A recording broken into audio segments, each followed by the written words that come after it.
এবার সাকিবের পর নাসিরও পেলেন আইসিসির 2 বছরের নিষেধাজ্ঞা।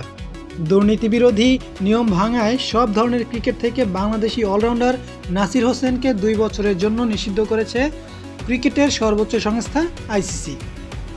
তথ্য গোপন করায় বাংলাদেশে আইসিসির এমন 2 বছরের নিষেধাজ্ঞা পেয়েছিলেন সাকিব আল হাসান।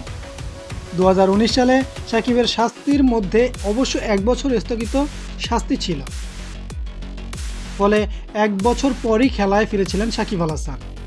নাসিরের ক্ষেত্রে স্থগিত শাস্তির মেয়াদ 6 মাস, অর্থাৎ এক অর্থে 1.5 বছর নিষিদ্ধ থাকবেন ঘরোয়া ক্রিকেটের নির্ভরযোগ্য এই ক্রিকেটার। 2023 সালের সেপ্টেম্বরে নাসিরের বিরুদ্ধে অভিযোগ তোলা হয়। এই অলরাউন্ডার তার বিরুদ্ধে ওঠা 3টি অভিযোগেরই দায় স্বীকার করে নিয়েছিলেন। সেই 3টি অভিযোগ হলো দুর্নীতি বিরোধী আইনের 2, 4, 3 ধারা ভেঙেছে, যে ধারা অনুযায়ী $450 বেশি মূল্যের তথা আইফোন 12 উপহার পাওয়ার কথা দুর্নীতি বিরোধী কর্মকর্তাকে জানাতে ব্যর্থ হয়েছেন।